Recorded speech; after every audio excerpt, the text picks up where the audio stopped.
17 বছরের নিরলস গবেষণার ফসল এই প্রযুক্তিটি এখন শিল্পক্ষেত্রে বর্জ্য তাপ পুনরুদ্ধার থেকে শুরু করে সৌর বিদ্যুৎ ও শক্তি সঞ্চয় খাতের জন্য এক বৈপ্লবিক সমাধান হয়ে উঠেছে। প্রথাগত বিদ্যুৎ উৎপাদনের ধারণা ভেঙে চীন এখন এক নতুন শক্তির উৎসের দিকে এগিয়ে যাচ্ছে। কুইচৌ প্রদেশের বুক চিরে টানা 6 মাস ধরে নিরবচ্ছিন্ন বিদ্যুৎ উৎপাদন করে চলেছে বিশ্বের প্রথম বাণিজ্যিক সুপার ক্রিটিক্যাল কার্বন ডাইঅক্সাইড কেন্দ্র ছাওথান-1। 17 বছরের সাধনা আর আধুনিক প্রকৌশলবিদ্যার এই অনন্য সমন্বয় আজ কেবল একটি কারখানা নয়, বরং বিশ্বজুড়ে জ্বালানি নিরাপত্তা ও টেকসই ভবিষ্যতের নতুন দিশারি হয়ে উঠেছে। প্রচলিত বাষ্পচালিত বিদ্যুৎ কেন্দ্রের ধারণা বদলে দিয়ে বিদ্যুৎ উৎপাদন ব্যবস্থায় যুগান্তকারী পরিবর্তন আনল চীন। দেশটির কুইচৌ প্রদেশে বিশ্বের প্রথম বাণিজ্যিক সুপার ক্রিটিক্যাল কার্বন ডাইঅক্সাইড বিদ্যুৎ কেন্দ্র ছাওথান-1 টানা 6 মাস ধরে সাফল্যের সাথে বিদ্যুৎ উৎপাদন করছে। দীর্ঘ 17 বছরের নিরলস গবেষণার ফসল এই প্রযুক্তিটি এখন শিল্পক্ষেত্রে বর্জ্য তাপ পুনরুদ্ধার থেকে শুরু করে সৌর বিদ্যুৎ ও শক্তি সঞ্চয় খাতের জন্য এক বৈপ্লবিক সমাধান হয়ে উঠেছে। বিদ্যুৎ উৎপাদনে এতদিন পানি বা বাষ্পকে ওয়ার্কিং মিডিয়াম বা মাধ্যম হিসেবে ব্যবহার করা হতো, কিন্তু বিজ্ঞানীরা দেখলেন কার্বন ডাই অক্সাইডকে যখন একটি নির্দিষ্ট উচ্চচাপ ও তাপমাত্রায় সুপার ক্রিটিক্যাল অবস্থায় নিয়ে আসা হয়, তখন এটি বাষ্পের তুলনায় অনেক বেশি কার্যকর ও দক্ষ মাধ্যম হিসেবে কাজ করে।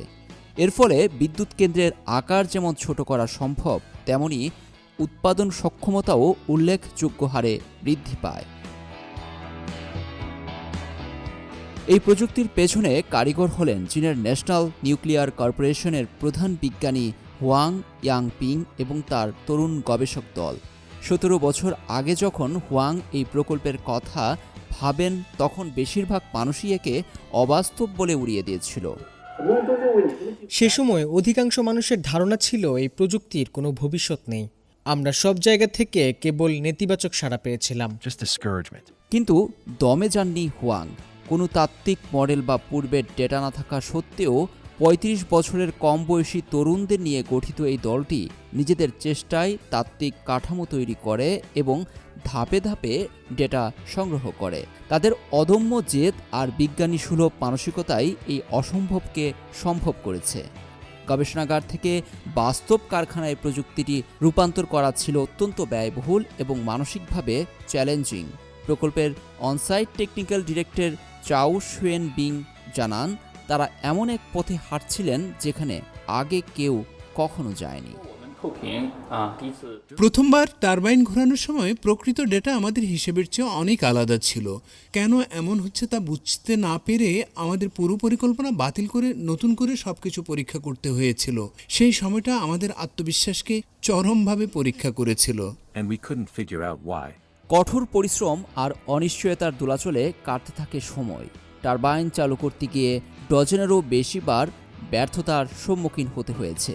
তবে অবশেষে 2025 সালের এক গভীর রাতে আসে সেই মাহেন্দ্রক্ষণ।